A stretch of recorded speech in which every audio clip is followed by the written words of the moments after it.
Right, you got a pass here and there. My Indian name is Ernest. His name passed down to me from my grandfather, the late Johnny Daniels, the Salmon, the Gouch and Dredge. That's who I am. I'm a band leader of the Gouch and Dredge. I'd like to welcome you all to the Coast Salish territory. And some of you may not know, the Coast Salish territory starts in Comox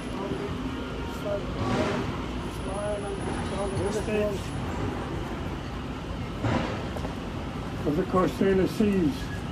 So I welcome you all. Hi, that's him.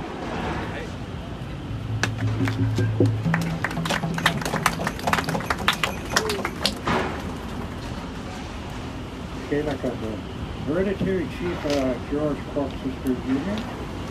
I'm the chief that programmed those farm fish pens last summer for 6 weeks or so. Before I go on to that, I do thank the speakers before me for what they said there. And just like to run you by a little bit of what I went through out there last summer. The one farm there, the worker was basically here to him from me, and he kept saying to me, you gotta call my boss, she's a lady. She kept giving me a lady's name. I told him, look in the farm there, look in the pen. He looks in there. There's pens of our baby wild stock fish, you know. So he looks up at me with all different looks of different color face and everything. He don't really want to talk anymore. I said to him, you tell Miss Wonderful or whatever your boss's name is, she don't have a license for all that baby wild stock fish in that pen. Tell her this chief is pissed off. And I tell you today, I am pissed off. As for Horgan not helping us out, taking us out, I don't understand that. Our people are starving. We have had no food fish salmon for like 3 years back to back now. We're going to have a little bit of sockeye this year come in, and then 3 years following again, who knows, we may have zero. So last April 22nd, I took David Suzuki out to the farm and Fraser River Chiefs, West Coast Chiefs. I was the first one to step on the farm, and I couldn't believe it. It was just thick with our baby wild stock fish. I said to David Suzuki, get up here and look at this. He looked at it. I don't know if you all see that little video. Did you all see that little video? Yeah. Yeah. So that was baby herring, right? Because that was herring that spawned all the way from, say, Comox all the way down to here through Nanaimo and all that stuff. All that spawn became babies, and it's all going in those farm fish pens up there, and they're feeding on it. So that's been going on 30 years now. Now, what I know is our baby sockeye, we're going to be arriving up there beginning in June and into the end of July kind of a thing. So now those farm fish pens are full of the baby sockeye, like what you seen when David Suzuki was there with me. But now what you would see if I was out at those farms, what you would see is baby sockeye in there. Those fish are little baby fish, but you all got to understand, when they become adults, they have something like 60,000 plus eggs when they spawn, you know what I mean? Each one of those little fish, you know? So it's way up there distressing what's going on. And after I searched the farms for 6 weeks, I don't lie, I just tell what I see. I said, all those farms should have went to the garbage dump. As much as I don't see it, like seeing it about those poor fish. So I said that probably 2 months, or no, a month after I got home last summer. And then what happens as we go along on the campaign, the diver has the blood pipe in our Browns Bay, right? Remember the blood pipe? That says poison, right? Well, that's exactly what I said. The farms are all poison. And to make it worse, when I'm out there with the W5 news guys, those fish are so disgusting, deformed. And the worst part is on the market. They come down to the bird kill. Those farms are killing tons of those cute little kingfishers, and the list goes on. They get in those pens, they die in there. They're dipping them out continually. And can I do a shout out? the deformed fish, I've had people tell me they worked at farm fish plants 27 years ago. The deformed fish were exactly like that 27 years ago. So I say them water's been poisoned up for 30 frickin' years is the bottom line. I had my way of talking so nice with farm fish guys. The one farm there were some of the pins were like this deep and a little deeper. There was dead fish all over the place. Our baby wild stock fish dead all over the place. I said to the workers that were there, like, what happened here? It looked like a bomb went off here or something. And they weren't supposed to tell me this, but they did.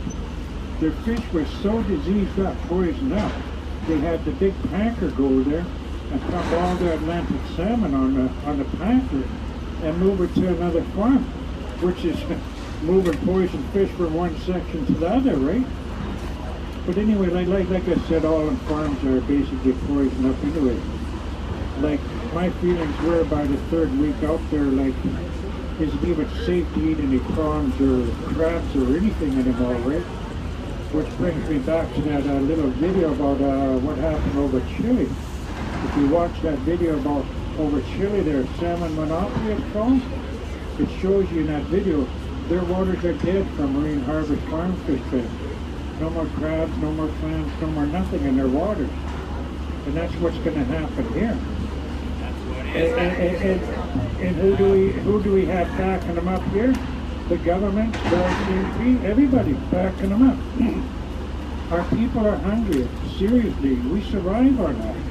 That's how we are. I'm from Campbell River, that's our territory, right? So there's a lot of very good people. We think about it, you know, as we're going through our meals, like how we prepare our salmon for supper and all that. It's not there, you know. It sucks.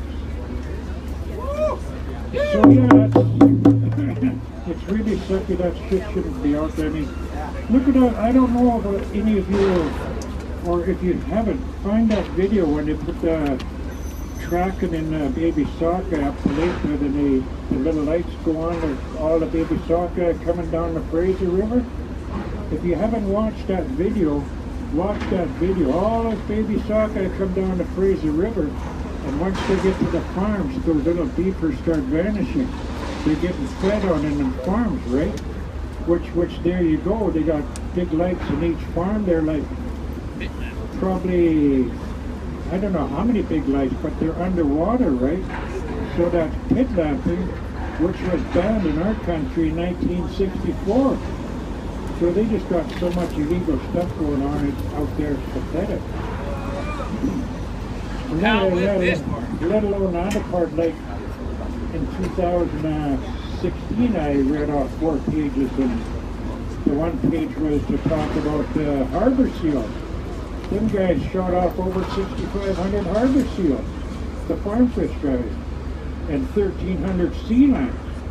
When we were out there on April 22nd, there was sea lions stuck in there between their net and their predator net. It's just going to die there, you know.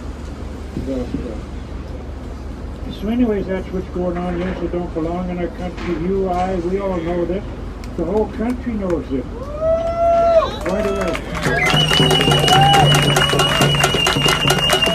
So why don't our government and fisheries take them out, right? Which reminds me, I met with 20 fishery officers 2 days back to back. I asked them, like, when they take their Atlantic fish out, some of the pens, they got a certain way of doing it. They can leave the baby fish behind, the baby wild stock fish.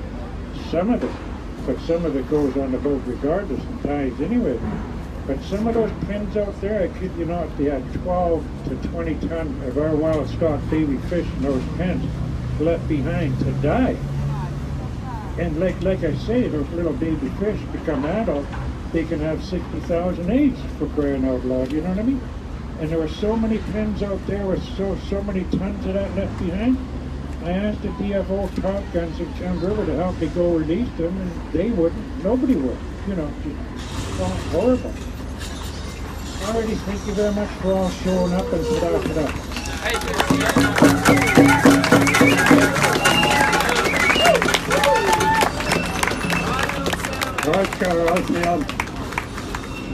I'd like to thank my brother for speaking. Years ago, we fished together, commercial fishing. I can remember the days my grandmother, family and friends, we prepared smoked fish for the winter. My grandmother's back shelf is stacks of fish ready for the winter. Today, we can't get our traditional foods anymore. We're lucky to get a good clean salmon. The herring's polluted. All the shellfish are polluted. Hooligans are gone. When I was a young boy, we never went hungry. Went down the beach, chucked oysters, ate them raw. I used to sneak a dried fish from my grandmother's back porch. You can't do that anymore. Like George says, our people are starving. I haven't had good feed of traditional foods for I don't know how long. And it makes me angry that this government, the federal government, is supporting it. The police are supporting it. It really makes me angry. I want to thank the elders. I want to thank the Indigenous frontline leaders.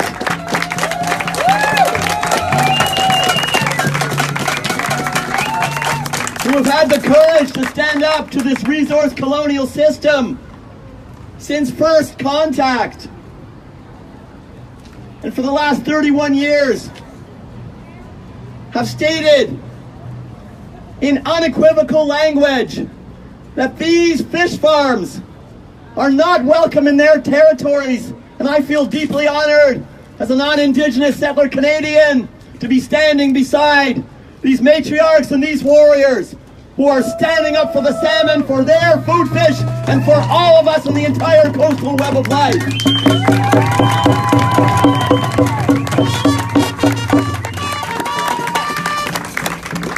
We built this big salmon. We wanted it to be big because we have a big problem on our hands here in so-called British Columbia. And it's a problem that affects not only the immediate communities in which these fish farms have been placed, but because of the migratory nature of salmon, it affects Indigenous communities all the way up the Fraser River watershed into the Rocky Mountains. And I'm not exaggerating to say that an attack on a people's source of life is a continuation of a policy of colonial genocide in this country.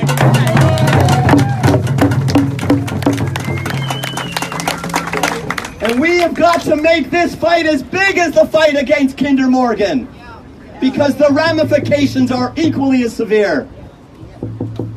And so I wanted to thank each and every one of you for coming out here today, because we're in an interesting political moment where we have 2 days before one of the biggest decisions to be made on the fate of wild salmon on this coast. And 2 days until that decision is made, we hear Mr. Horgan saying that fish farms are federal responsibility. How could that be true when the very seabed licenses that these fish farms need in order to operate are under provincial jurisdiction? Why is it that our premier is shirking his responsibility, is trying to wash his hands of his responsibility? We're here today to tell John Horgan and this provincial government that we are holding them directly responsible to get these fish farms out and to cancel those tenures on Wednesday.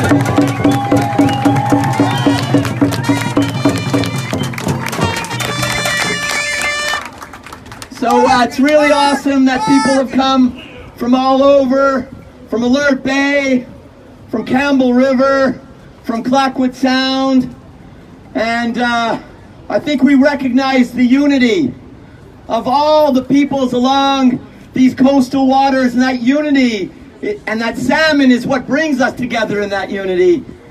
And not only are people from this coast standing up for salmon, but there are people worldwide, and I want to give a big shout out to the crew and the members of the Sea Shepherd, the Martin Sheen, that is perched right here in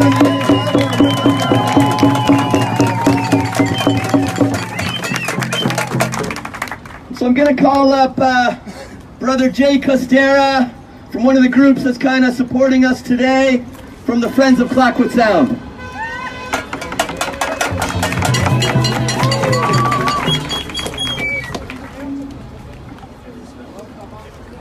How's everyone doing? Get that energy up. Since the very beginning, those fish farms came in, they were saying no, and we have to hold them up high today. Yeah.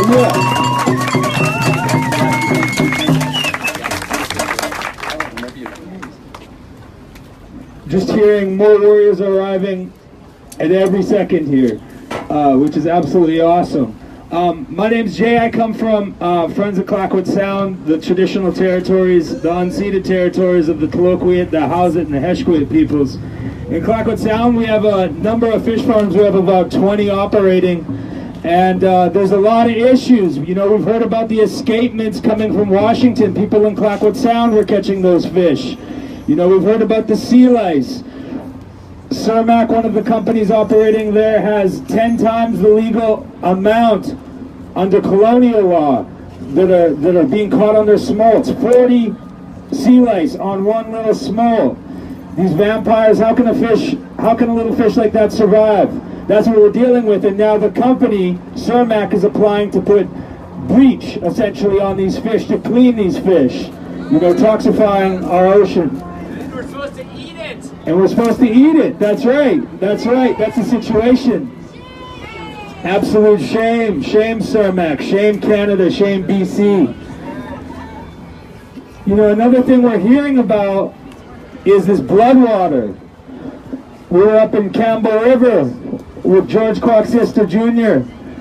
doing evictions and letting some of the companies up there, Marine Harvest and Cermak, know. And Cermak operates in Clayoquot Sound as well. And these companies are putting their fish in processing plants, and that effluent, that water, is going directly into the ocean, directly into the ecosystem, and it's been happening that way for years, and that's an absolute travesty. We should be enraged that this is happening because it's decimating salmon populations. Shame, shame, shame. So thank you all for showing up today. This is really important to show up for this struggle. This is a frontline struggle, and there's one of the targets that we need to focus our attention on. That place right there. You know, up until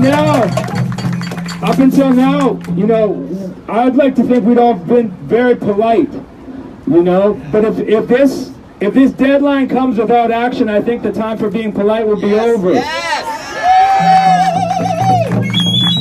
You know, it's coming a time when we're going to have to go in there and occupy that space and raise a ruckus in that space because that's where we need to go. That's where we need to go. If they're trying to make the decision in there and they're not being accountable to people, that's where we're going to go.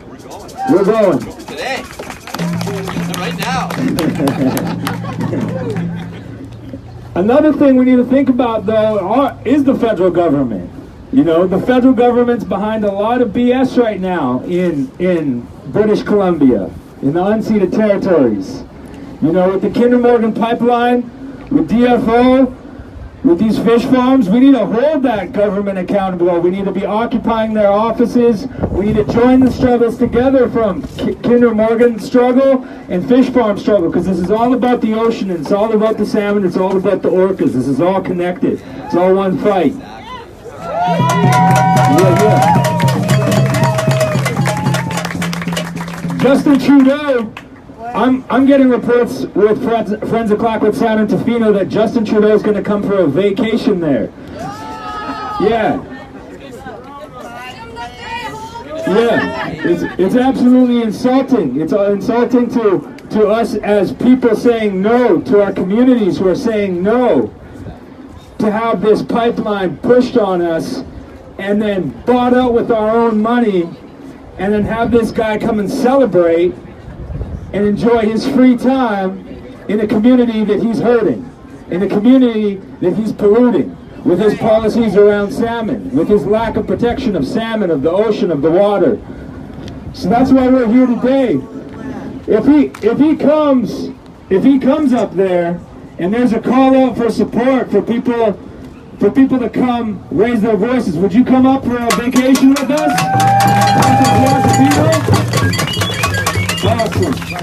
Awesome. Well, that's excellent to hear. So yeah, thank you all for coming out. Thank you to the organizers. Again, thank you to the elders and the frontline warriors who have been holding this fight down, because it's to them that we owe this struggle. It's to them that we owe the struggle. So we all got to hold them up and show absolute respect here today. And as far as I know, we have a very important warrior that has arrived. You'll be finding out about him soon. I'm gonna pass it back to Bobby here, but thank you so much, everybody. Solidarity, one heart, one mind. That's what's gonna get us through. Unity.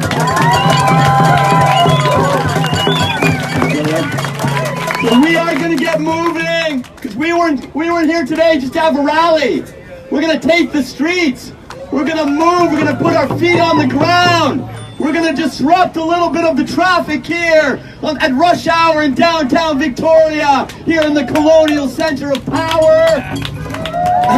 We're gonna ask our brothers and sisters and two-spirited people from down south of the Medicine Line, where they have banned fish farms in Washington State.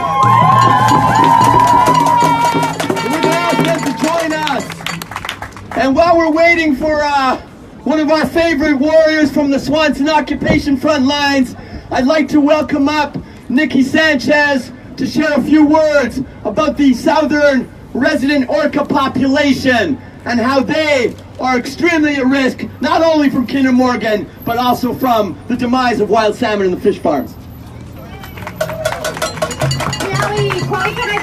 My name is Nikki Sanchez, and I work for the David Suzuki Foundation, but I'm also someone who's grown up on this coast and been taught by elders and land keepers about the importance of this coast, and that, as they say in the Chalmith, Hishakish sa walk, we are all one and we are all interconnected.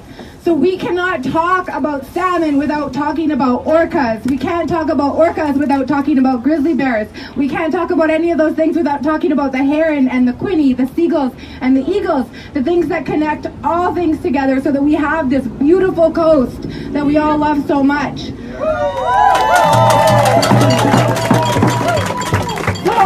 I know that I'm not the only one here who's been moved and so deeply in love with the resident orcas that we have that surround our island and their pods. And I'm so happy to see the pods here from Souk and the pods here from Salt Spring and the pods here from Victoria.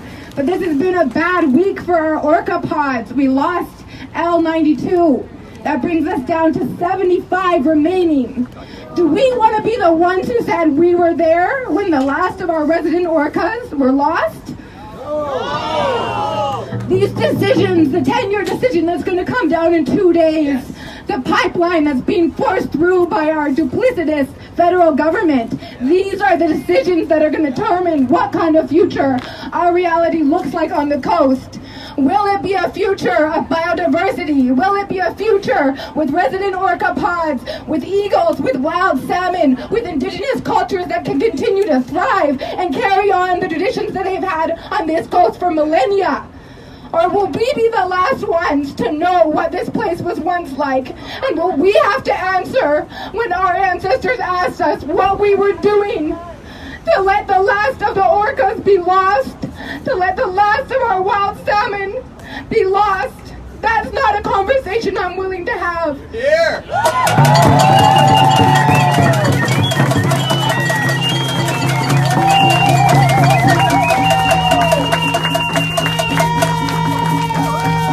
So what I'm asking you today is talk to the people around you. Get their on Facebook.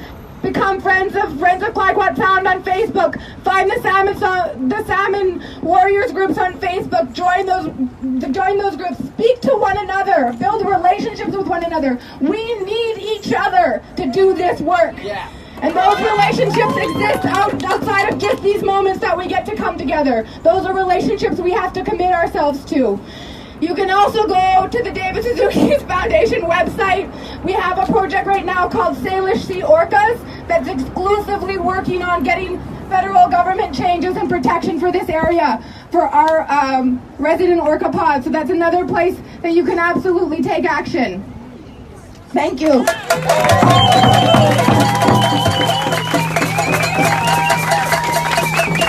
The three frontline warriors from the Musqueamog and the Ganamgis territories are here to speak with us today, and we're really proud to be standing beside them in this struggle. Will we let them continue to struggle against fish farms on their own? No!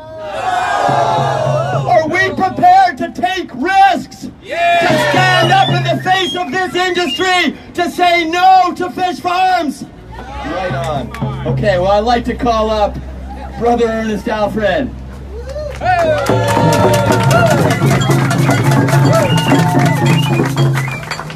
Good afternoon, everybody.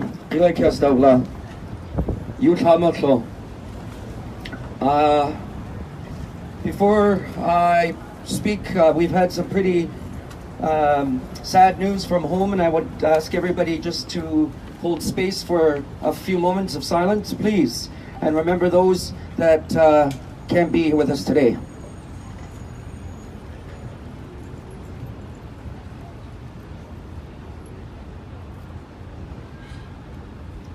Eli Kesla, thank you very much to the good people, the good Coast Salish people who always allow us to do business on their territory. I want to thank all of you for coming out and standing with us today, and I want to thank everybody that had a helping hand in organize today's event. I want to make sure that everybody realizes who's standing here. My aunt Tsatsa Kwalas, my niece CM, and this is Carissa Glendale. We drove a long way to come and stand with all of you today. Thank you.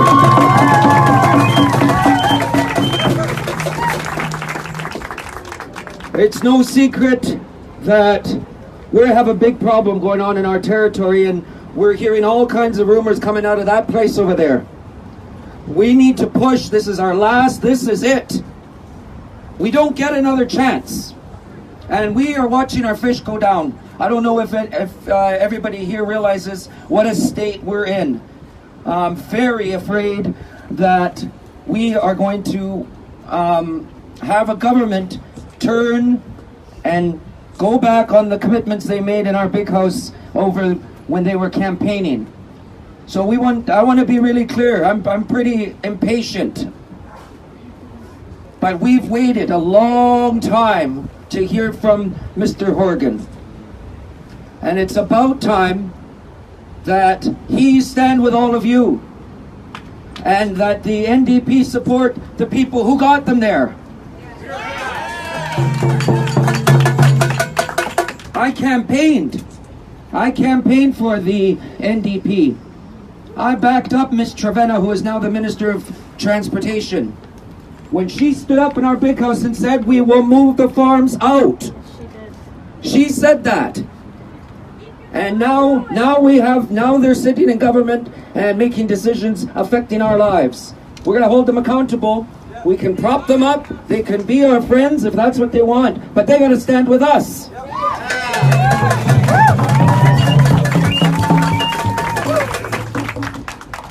This is my aunt, Tsatsa Kwalas here, who set up for several months. Since October the 13th, she was parked at Mr. Horgan's office. Never saw him once, by the way. And then went over to DFO and padlocked the doors and said, you guys do something. What is the matter with DFO? Who are they working for? So we need to send them a message. And you know what? I would stand and support this government if they did the same to us. So let's remember that. I want to thank you all again very much for coming and holding space all the time here in this very warm city. Thank you so much. Thank you, Sam.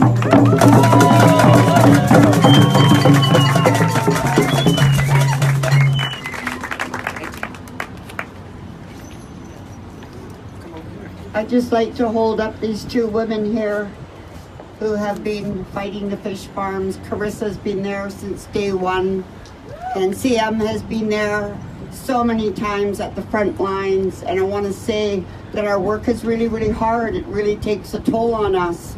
I know my sister CM has PTSD from some of the stuff that she's seen and witnessed, and with the boats coming so close to us. And so I just want you to know that we need to hold up our people and show them the love, because they've really given up themselves. Thank you.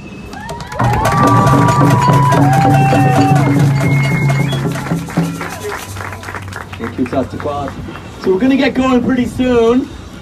And before we go, we'd like to hear a song from our sister Rama de la Rosa, who swam around Salt Spring Island last summer and is going to do it again this summer for the orcas.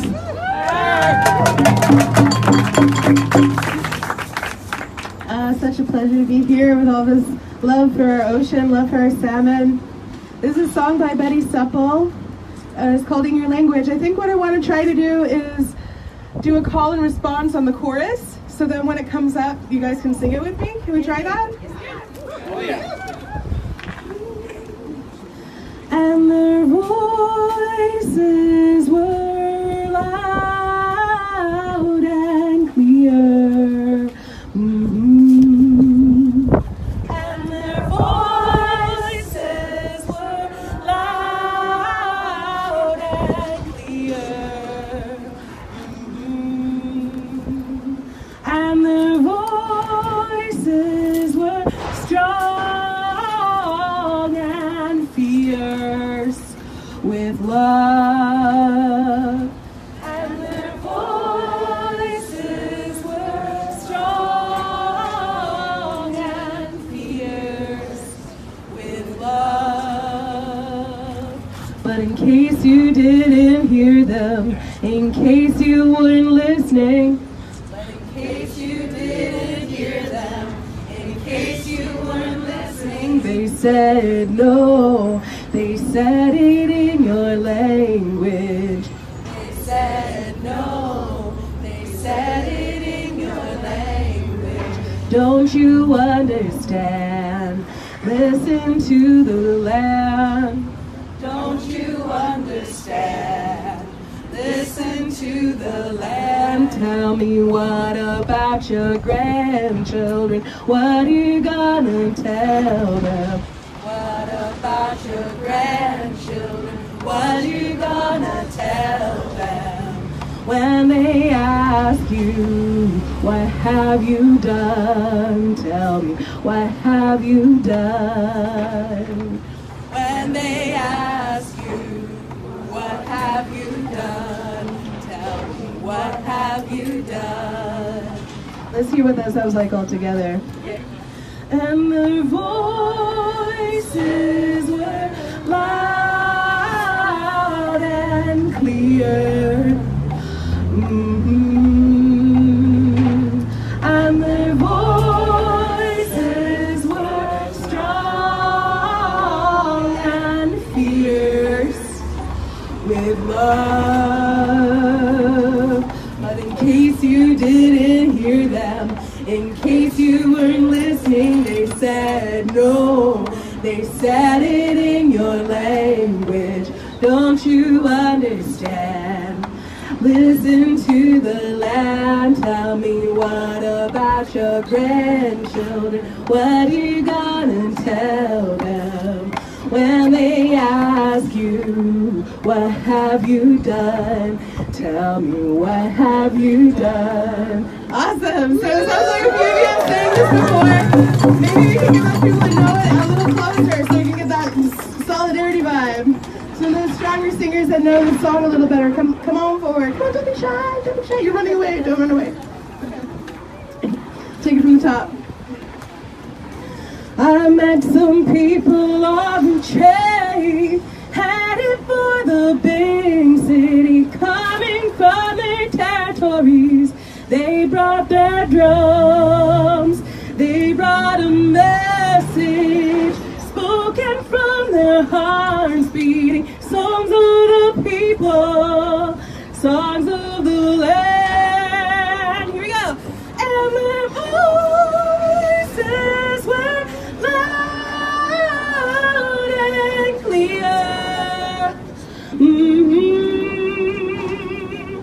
And their voices were strong and fierce with love. But in case you didn't hear them, in case you weren't listening, they said no. They said it in your language. Don't you understand?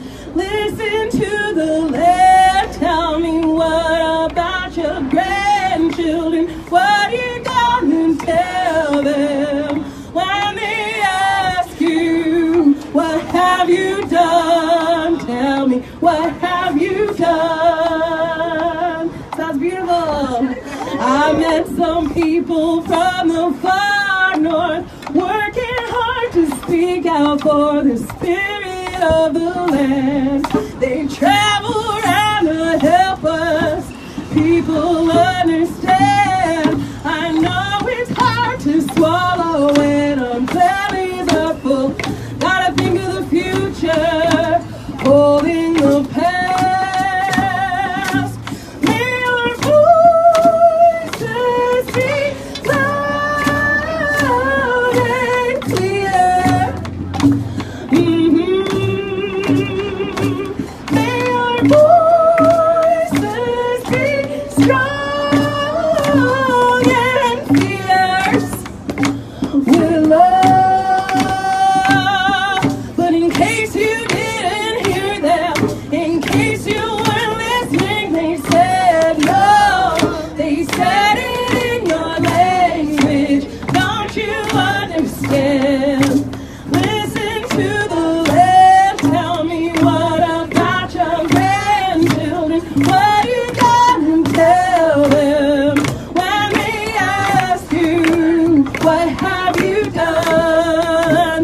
They said no. They said it in your language. Don't you understand? Listen to the land. Tell me what about your grandchildren? What you gonna tell them when they ask you, what have you done? Tell me, what have you done?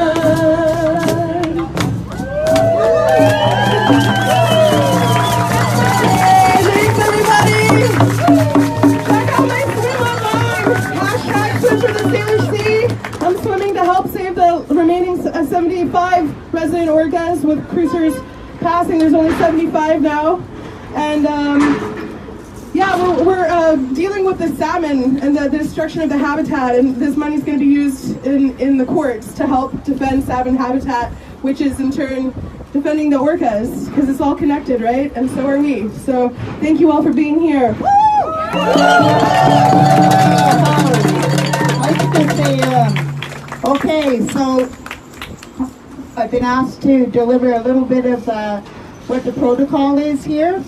The matriarchs are going to be at the front with the drummers, along with the chiefs and our elders. The salmon,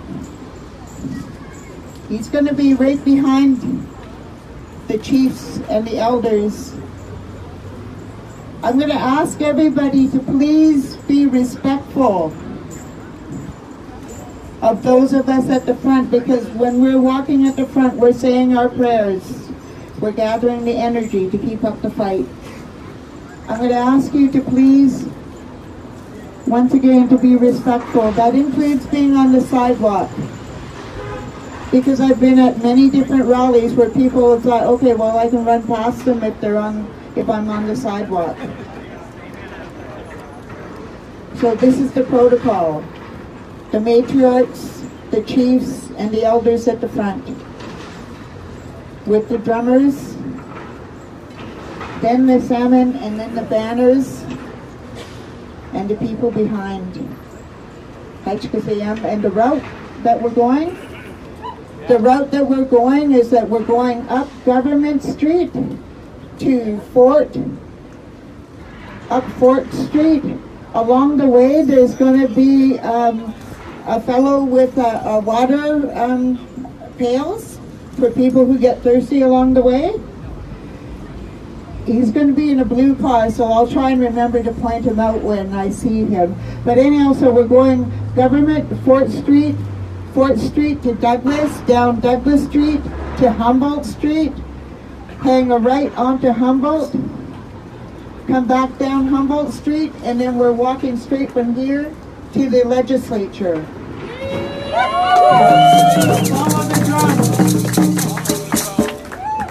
Wondering if someone can get their phone out, because as we get moving, we like to send a little message to the Premier, letting him know that we're here. I got a little chant for you. It's not like, this is called the hey, hey, ho, ho has got to go chant. Okay, so it's kind of, I'm going to, like the refrain's going to be, let's take it into the streets, and you say, got to take those fish farms off the seas. Okay, that's all you got to say. Okay, so it's, let's take it into the streets, got to take those fish farms into the streets. Let's take it into the streets, got to take those fish farms off the sea. Okay, that's good. So now you know your part. So we're ready to roll. I'm going to need 3 people to help me turn this big fish around so that we can get it pointing in the right direction. David, Chaplain, you help me bring it down here from Fernwood. So I'm recruiting you. We need one other to fill in for Noah, who's marshalling. Emily, would you help us with the fish? Emily Thiessen? Emily Thiessen? No? Okay. Scott, got you. Okay, awesome. Good, let's do it. Let's change this around.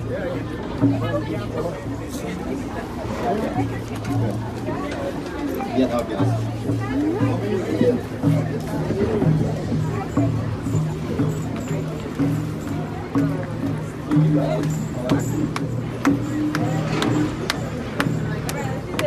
I mean, yeah.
Take it into the streets, gotta take those fish farms off the seas. Take it into the streets, gotta get those fish farms off the seas.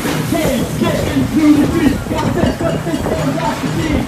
Take it into the streets, gotta take those fish farms off the seas. Take it into the streets, gotta take those fish farms off the seas. Take into the streets. Gotta take those fish farms off the sea. Look, they're spreading their parasites and disease. Gotta take those fish farms off the sea. Look, they're spreading their parasites and disease. Gotta take those fish farms off the sea. Take those fish farms off the sea. Gotta take those fish farms off the sea. Gotta take those fish farms off the sea. Take those fish farms off the sea. Take those fish farms off the sea. You gotta take the fish farms off the sea. Gotta take those fish farms off the sea. Gotta stop the provincial, too deadly. Gotta take those fish farms off the sea. Take those fish farms off the sea. Gotta take those fish farms off the sea. Gotta take those fish farms off the sea. Gotta take those fish farms off the sea. Gotta take those fish farms off the sea.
Listen please, you gotta take those fish farms off the sea. Whoa, we go.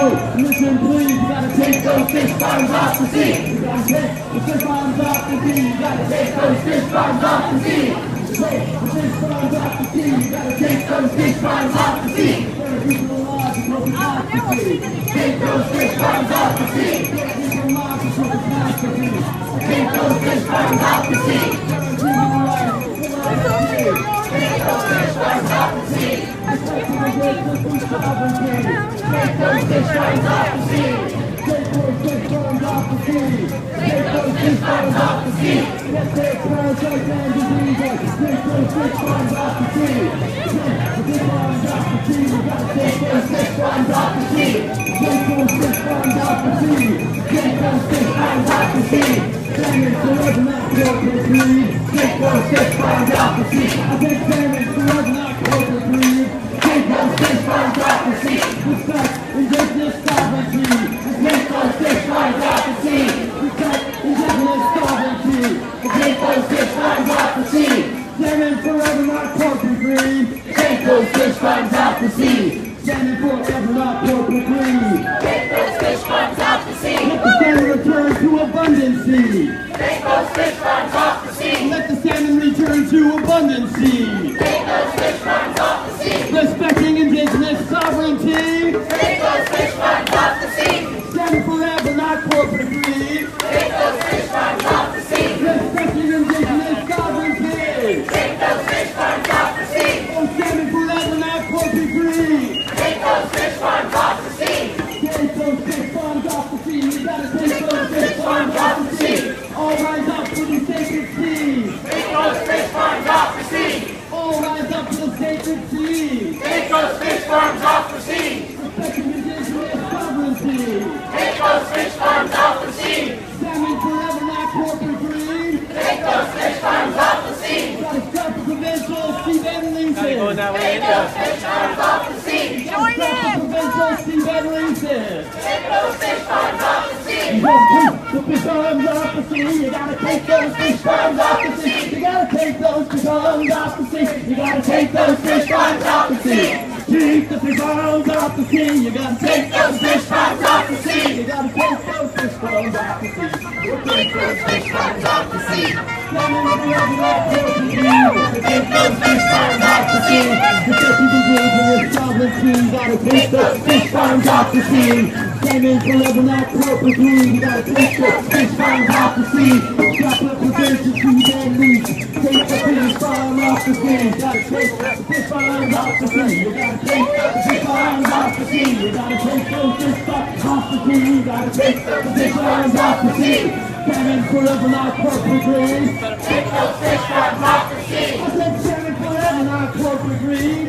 Take those fish farms off the sea. I said salmon forever not corporate greed. Take those fish farms off the sea. Respect Indigenous sovereignty. Take those fish farms off the sea. Respect Indigenous sovereignty. Take those fish farms off the sea. Oh, take the farms off the sea. Oh, Take those fish farms off the sea. the farms off the sea. Take those fish farms off the sea. Standing together in solidarity. Standing together in solidarity. Standing together in solidarity. Take those fish farms off the sea. Standing in abundance. Take those fish farms off the sea. Standing for salmon in abundance. Take those fish farms off the sea. Standing for Indigenous sovereignty. Take those fish farms off the sea. Yeah, salmon forever not corporate greed. Take those fish farms off the sea. Yeah, salmon forever not corporate greed. Take those fish farms off the sea. Yeah, salmon down. Take those fish farms off the sea. Take those fish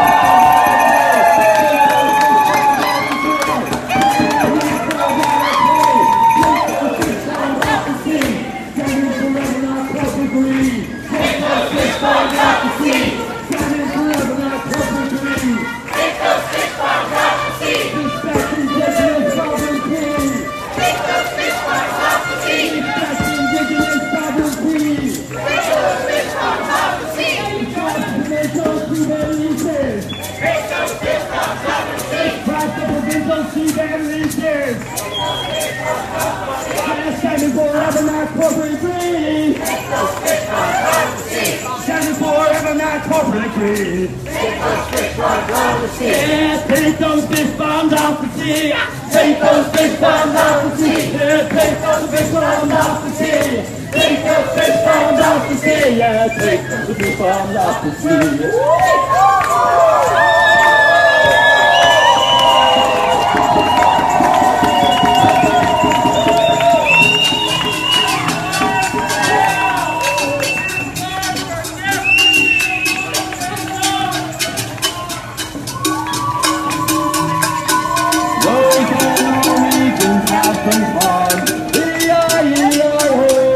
But they're on their ocean and that's no good.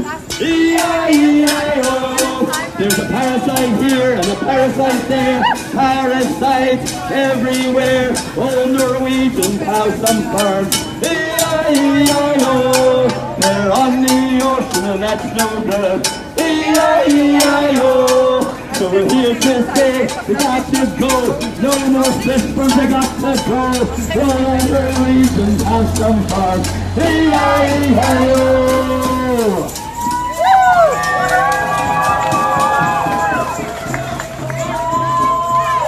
Take the fish farms off of the ocean, John Horgan. Take the fish farms off of the ocean, John Horgan. Protect the wild salmon, John Horgan, John Horgan. Protect the wild salmon, John Horgan, John Horgan. The salmon are collapsing, John Horgan, John Horgan. The salmon are collapsing, John Horgan, John Horgan. Take the fish farms off of the ocean, John Horgan. Take the fish farms off of the ocean, John Horgan. Protect the wild salmon, John Horgan, John Horgan. Protect the wild salmon, John Horgan, John Horgan. Make good on your promises, John Horgan, John Horgan. Make good on your promises, John Horgan, John Horgan. Respect the First Nations, John Horgan, John Horgan. Respect the First Nations, John Horgan, John Horgan.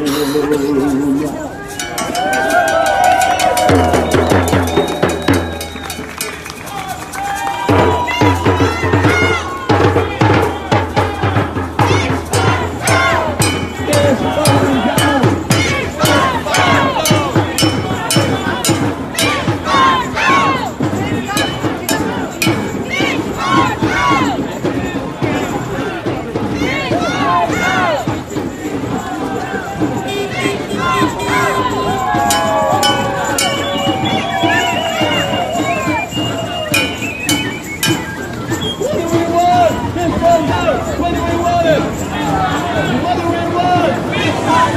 When do we want it? What do we want? When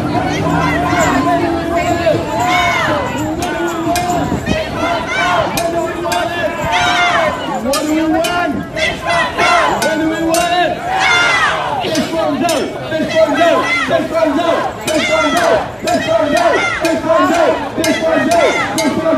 Fish farms out! Fish farms out! Fish farms out! Fish farms out! Fish farms out! Fish farms out! Fish farms out! Fish farms out! Fish farms out! Fish farms out! Fish farms out!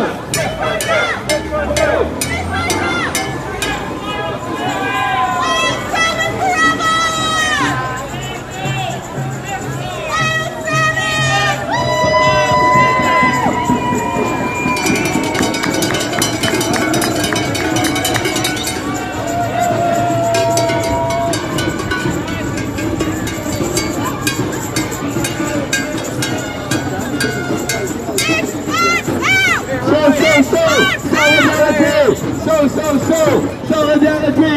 Solidarity! Solidarity! Solidarity! Solidarity! Solidarity! Solidarity! Fish farms out! Solidarity! Solidarity! Get fish farms out! Solidarity to get fish farms out! Solidarity to get fish farms out! Solidarity to get fish farms out! Solidarity to get fish farms out! Solidarity to get fish farms out! Solidarity to get fish farms out! Solidarity to get fish farms out!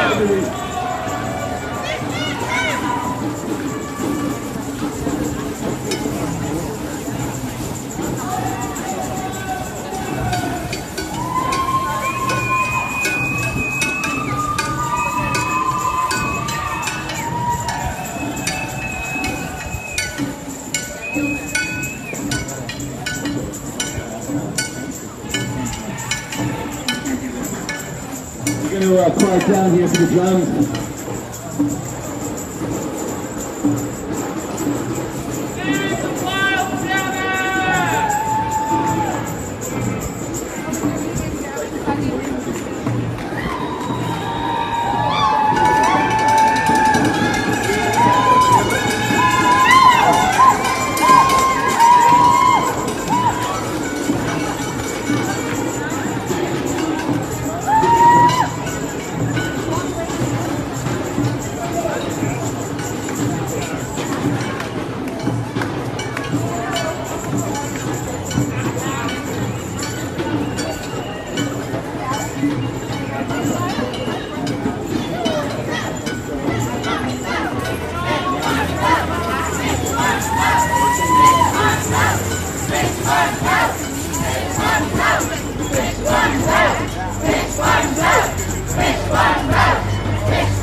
Wild salmon forever.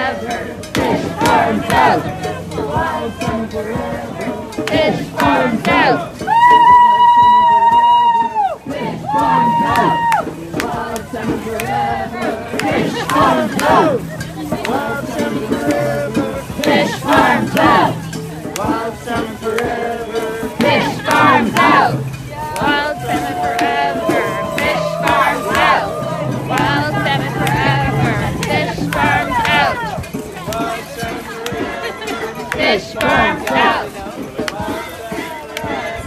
Fish farms out! Fish farms out! Fish farms out! Fish farms out! Fish farms out! Fish farms out!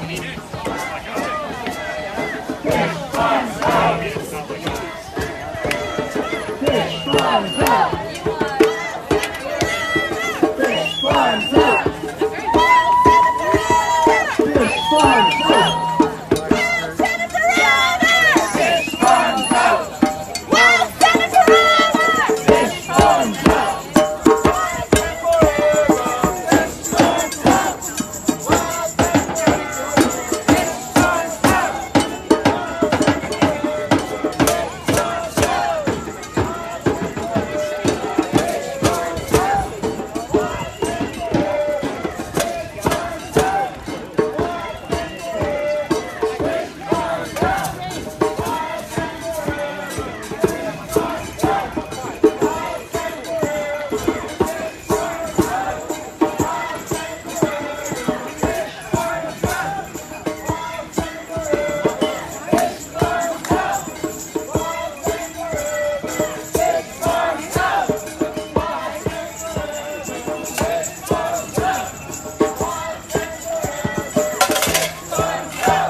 steps down. A couple more down. Come down one more so you get the fish. Okay, John Horgan, the time for study is over. The time for action is now.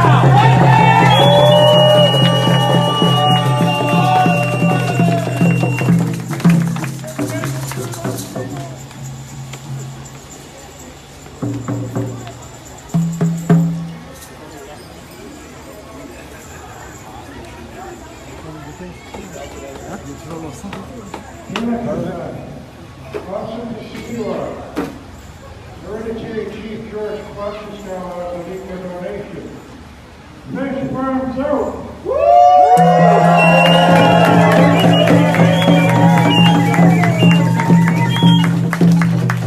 We don't want our people to be on the starving boat. We're already there, halfway there. If those farms don't come out, I don't know what's going to go on the 3 years following this summer. We might be heading zero. I know for a fact in 2016 we had probably 800,000 sockeye to the Fraser River. That says to me maybe by 2020 we're going to hit our first zero, and that's no good. The worst part is the government allowing this foreign dirty industry to destroy our food source, all people of BC coastal waters food source. That's not good. I totally do not understand how they can allow them to continue on and grow, destroying all people's food source. Not just us people's food source, all people of BC's food source, and all through Canada actually that food source. I do not understand that. But I read off in that 2016 also about taxpayers' funding going to these people. Every time their fish die, poison, disease, ta-da, they're paid $20, $30 a frickin' fish, for God's sake. So last year, I think it came up to that direction. It came up to like $177 million. Taxpayers are funding that industry to just destroy our food source. That part I do not understand from the government also. Shame! Shame! Yeah, it's a shame about what the heck's going on out there. If you're with me on those farms the 6 weeks I was there or so, I tell you, I didn't sleep proper for 3 months when I got home after seeing what I seen out there. Like I said, the end of August, all that fish was poison. I don't even like saying it, but that's the way it was. It's totally ridiculous. It brings me right back to the video our Warrior Twyla put out in 2013. It showed the waters of the channels were all poisoned up from the pins, and that's exactly what we got out there. Poison up waters. I think it's not safe to eat our prawns and crabs and all that stuff out there anymore. Which reminds me, getting back to that stuff, there's 3 farms close to the entrance of our territory over there, we're in it. And the prawns are going way down. The guys with the license are having trouble catching prawns now, plus the reserve don't have any for food, so what's going on is that stuff they spray in those pens is killing off the prawns, crabs, and clams and everything. I know a German fellow up home there, Camberway. He told me once they spray that in a farm, it totally kills everything 5 to 6 kilometers away from the farm. And like, what the heck, I think it was basically the end of March or something, they sprayed every farm up there, so therefore they poisoned up the whole waters with that stuff. Shame! And I think the fact of the matter is, they shouldn't even be using that stuff. There's actually science that shows it doesn't even work. It doesn't even kill off the sea lice properly. And I fully well understand today, and I understood like 3 weeks back because people phoned me and let me know. There's 3 farms out there on dying mode right now. That says the waters are really getting poisoned up from where those 3 big farms are, because you got 500,000 to 700,000 fish in each pen, and all that poison drifting up and down the channels. Heaven forbid, that poisoning everything like you would not believe kind of a thing. But there's 3 farms being poisoned up right now, and I know one of them is due to jellyfish. Jellyfish getting into pens and they're taking all oxygen away.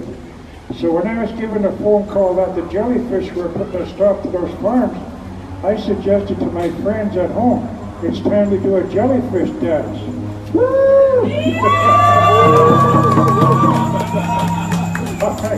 Yeah, it's good seeing you all. Thank you so much.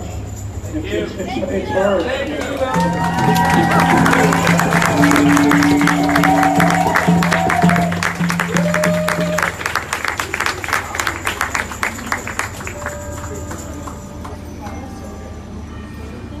John Hargan, are you home? Are you listening? Hello? So I was really lucky I made it in time in the house when John Hargan was speaking there, and he really pulled a con job. I was really glad I was there. I was able to ask him a few questions, and his answer repeatedly was, you know, that's not how I see it. But we're really down to the crunch.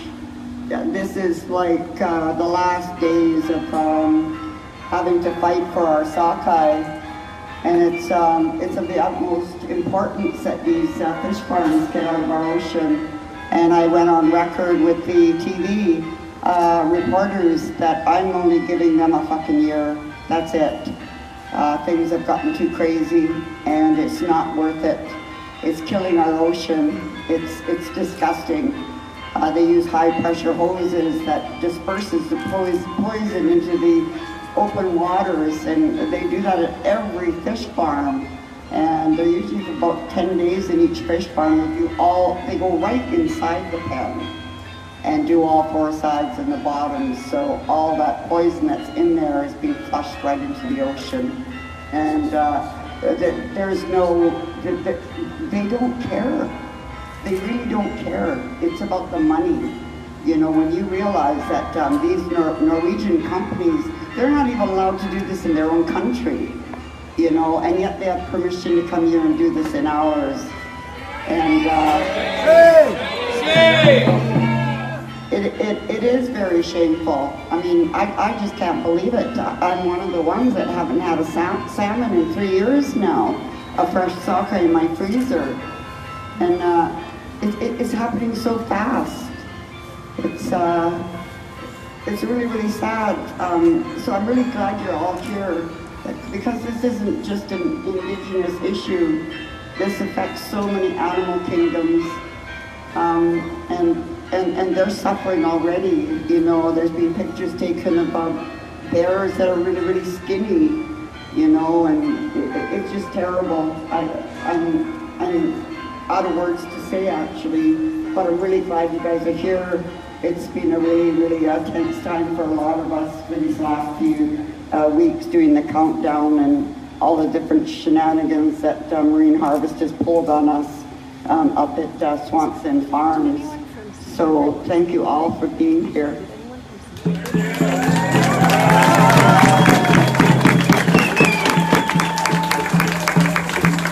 I'd like to run another little story by y'all, because certain people call me because, you know, I'm on top of this. I've been on top of this for many years, trying to put a stop to this. But a fellow told me about a week ago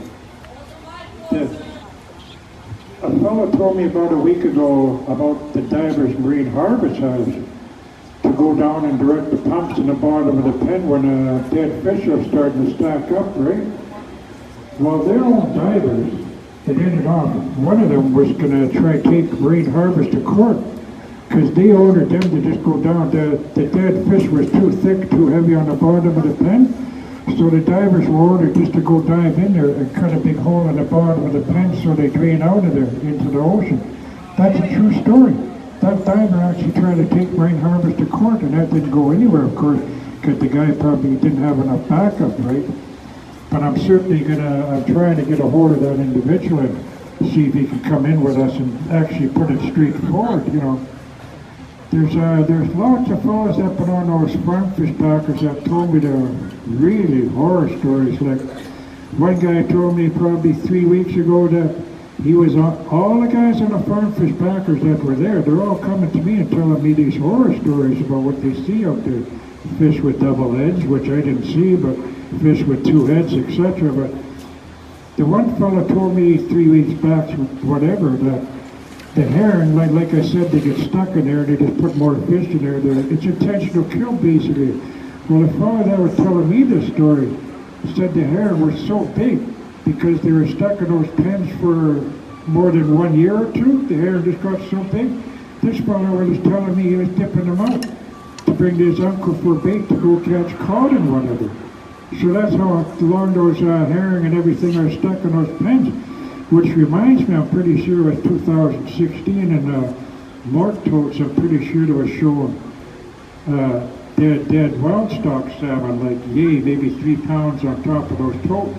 And somebody asked me in a picture how many wild stock salmon I see in that picture. But the fact is, I know what I'm looking at. And Lord behold, just on top of that one tote, I counted 16 wild stock salmon, like 3-pounders kind of a thing. See, they get stuck in there too, like them herring that got big, you know what I mean? And they're not used for anything, they're just dying off in there. They end off that big, they're the ones that those Atlantic salmon didn't feed on, that's the thing. But through this 30 years, I'll tell you, you wouldn't want to take a guess how many ton of baby wild stock fish been fed on in those pens. I talked to a skipper like myself probably 15 years back. He worked on those farms up nights in the country direction somewhere. I don't know exactly which farm. He worked there because he needed the funds, kind of a thing. What he told me, what he seen when he was working on those farms, he seen a baby all gets put lamped in there and fed on. Exactly. I noticed that, like, that's another food source to us people. I got a smokehouse. I smoke all this stuff up. We don't have oligans like we used to. You go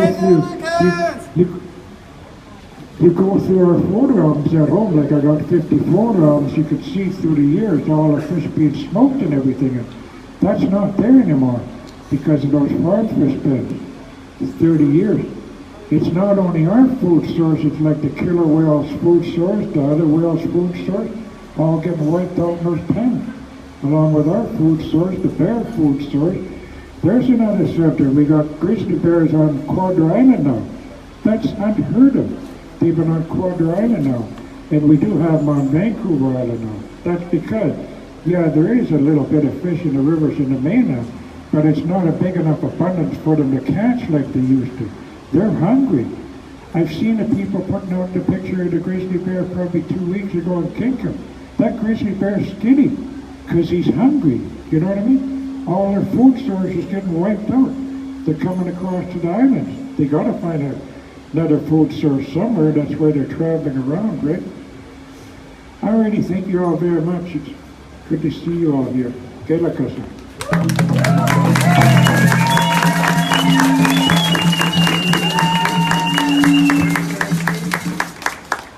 So we want to be able to respond to what we're hearing from the elders. This is a serious human rights and ecological disaster, and we can't let it continue. And so I'm putting it out there for whoever would like to bring your tent down here tonight, and we're going to make a presence here, because Ruckus is going to go away in the same way that the Indigenous peoples have held that line, have maintained their traditions, their laws, their responsibilities to protect their own territories. We as settler Canadians, we're going to hold our line to stand behind them in whichever way we possibly can. And so if y'all want to come back, we'll meet back here this evening, we'll pitch our tents, and we'll let the authorities deal with us the way they think they should deal with us. But we're prepared to deal with that, because we need conflagration. We need to get in the way now. We need to break the status quo.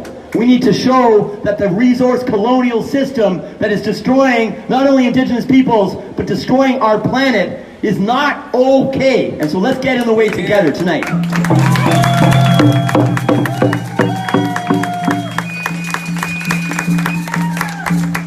I'd like to welcome Ron George, an elder from the Haida Nation.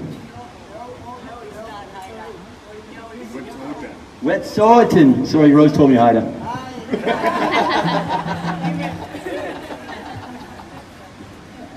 Well, you better. have your white hands ready because we're only 4% of the population. How are we going to do this ourselves? Exactly.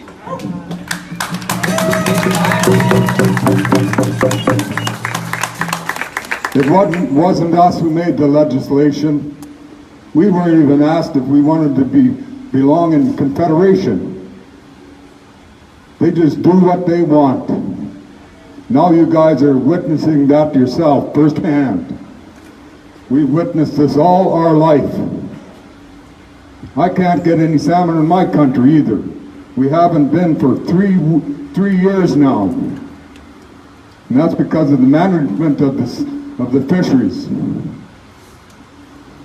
We don't get any justice in this country. The real word for justice is just us. That's the way this country is run. So when I hear about rallies like this, I have to come down here and support because we've already lost our salmon. We can't go out and get any more salmon this year either. They expect us to do without all the time. The other fisheries get first crack at everything. Out in the ocean they get the first crack. Sports fishery, you name it. It's always us that end up getting the last shot at any of our own resources. Resources that we have not signed away by any treaty or any other agreement.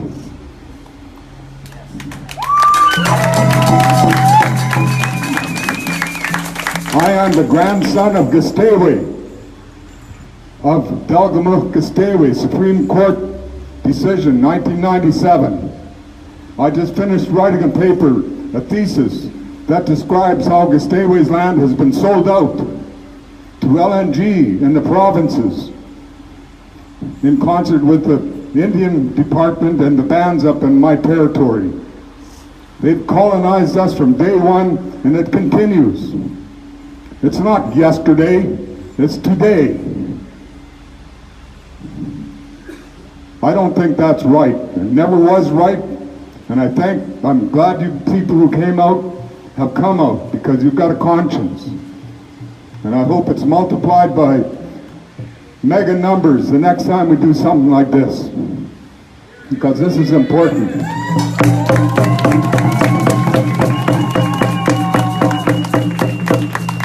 Somebody's got to speak up for the wildlife and all our brothers and sisters out there, the winged ones and the finned ones. They don't have a voice. They swim into our harbor here looking for food. We're doing away with their habitat everywhere we go. Our moose population is decimated up in my territory. We can't harvest anything we used to. The BC Forest Service is spraying all of our vegetation so the trees will grow faster. So there goes our berries, there goes our medicine. And they do this without any consultation. We just find out by accident, and many of our people end up with cancer and other diseases because we don't know exactly what we're eating. But the forestry does. The province knows. These are the people you put into power, and I say you because we're 4% of the population. We didn't do it.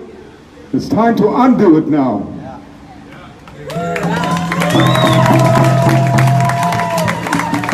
Thanks for listening. Haven't spoken for a while, but it's time we all started getting up and voicing our opinions, and I'm sure sorry to hear my friend who told the story about how her salmon has been lost, and she hasn't had salmon for 3 years. Well, I'm part of your club too, and so are my people. And the other thing is, we're divided down the middle by legislation.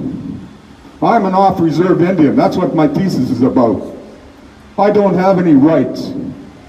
The government doesn't ask any of our permission, even though I'm a hereditary chief. They just go to the bands. They're colonial creations. You need to know these things. That's how things are getting done around here. They go and buy a few people off. Their people. And they ignore the real governors of the country, us hereditary chiefs. It's happening all over the country. And it has to stop. I think the hereditary chiefs need to form an organization of our own. I think we need to start speaking up as one. Because those guys work 24/7 to plan the theft of our country. We can't do it ourselves. We have to join forces, and so far the only organizations are government-sponsored ones like the Assembly of First Nations and all the ones who represent the Indian bands. They call them First Nations. I can't call myself a First Nation because I'm off reserve. This is what happens when Caucasians come and decide to govern this country. They're just yes men for the corporations and all the people who are ripping off our lands and poisoning our territories with these fish farms, etc. And it has to end. Thank you.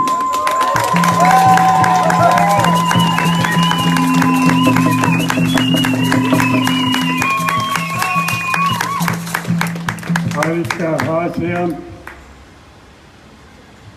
I want to thank my friend Ron for speaking.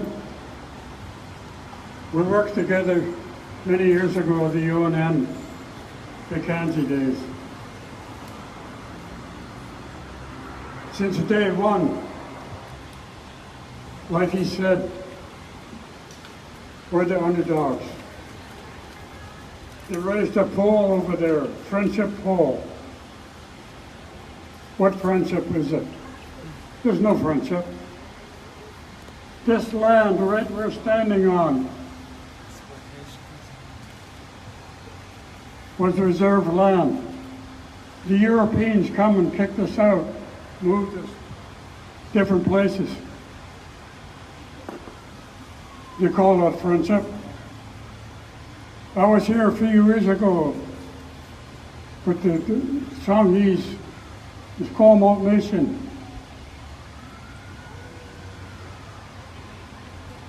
They made a settlement to the bands for taking this land.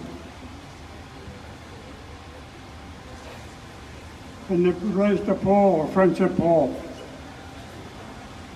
All this government, the federal government has ever done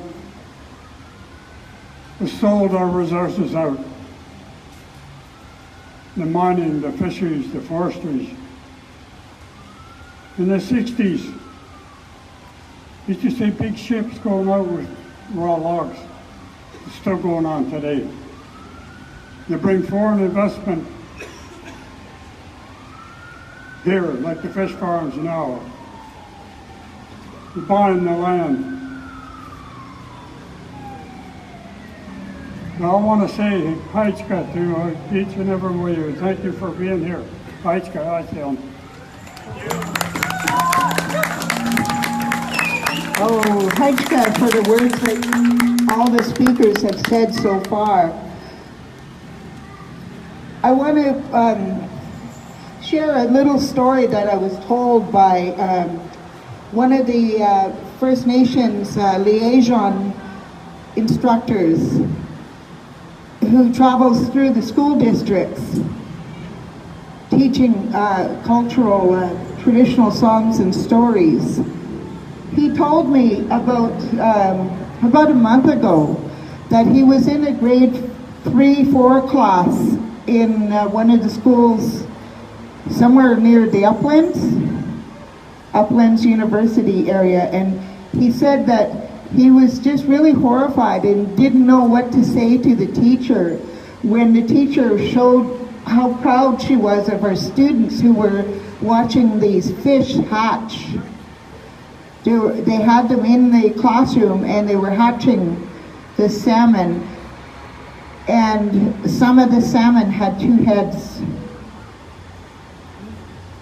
And the teacher said, well, you know, there's a rarity of deformity or something like that. And he said, he asked the teacher where they got the eggs from, and they got them from the fish farms. That's a shameful thing.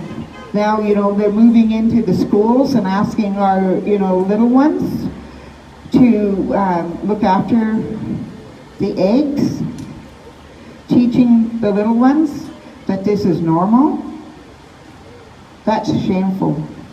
That's shameful. We need to start paying attention.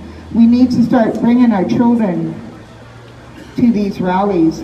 I put this call out time and time again. We have to start bringing our children. Whether it's our nieces, our grandchildren, our sons, our daughters, we need to get them informed. We need to teach them to speak out at school. Because once this school saw that these eggs were fish farmed, what they did was even worse. They took them back to the fish farm, to the distributor. And the distributor gave them more eggs. So, to me, that's not right. When I hear our elders talking about, like fish farms, fish farms have got to go.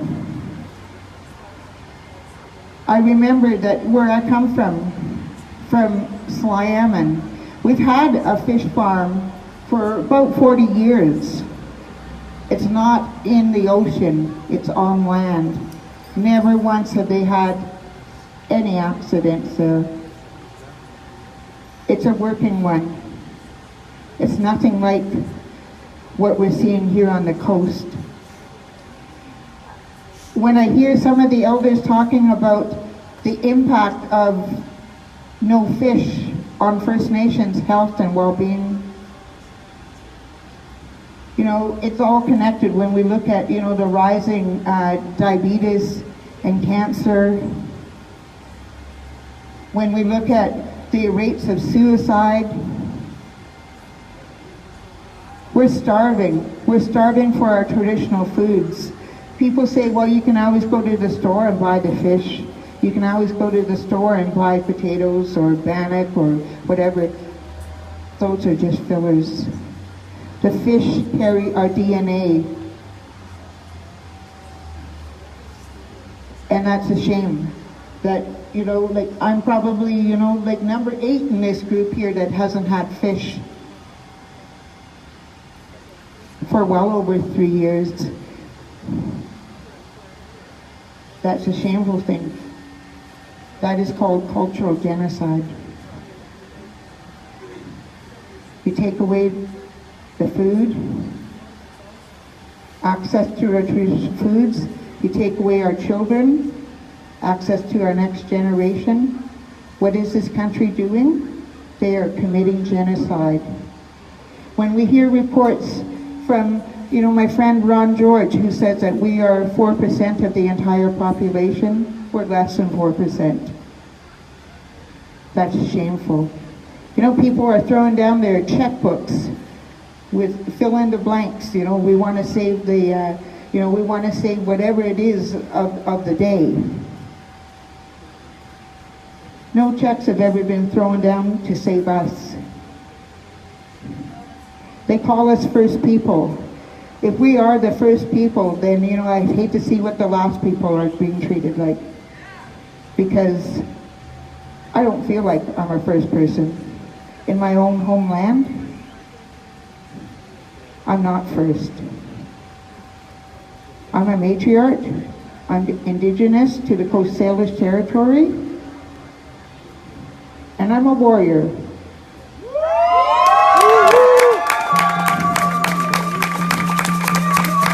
So, being a warrior, it takes its toll on people's health, on my health, on my community's health. Because when I stand up here and I speak and I confess that my territory has a fish farm on it, a lot of people don't know what to say. But what I can say is that it is a working fish farm, never having one accident. It's not even in the ocean. And we're having to watch other people around us dealing with the ocean crap. where my territory is, I am the furthest north of the Salish Nation on the coast side of it. Slyaman, right next to these guys' territory. The interior people,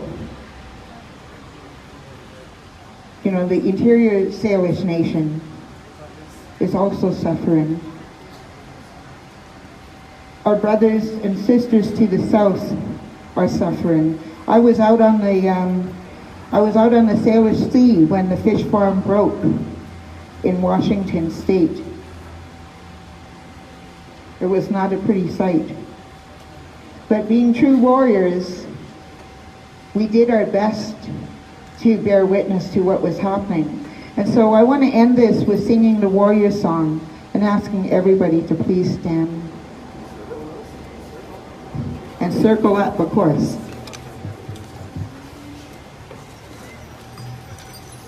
We're all going to circle up down here at the bottom of the steps, except for our friends who are holding the space here and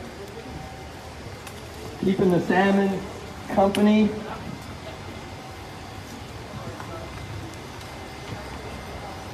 And so when everyone goes back home, you feel free to gather your gear and come back here tonight. We can hold space here on this lawn. And hold space over the next couple of days leading up to this decision. Because this is an opportunity for this government to show that they have a commitment to so-called reconciliation, that they are serious about protecting salmon, and that they do respect the jurisdiction of Indigenous peoples who have never ceded their territories away and who have never given consent to these fish farms. This is an opportunity for Mr. Horgan to do something significant. So let's all be warriors together. We'll see you back here later on tonight. Let's make camp here.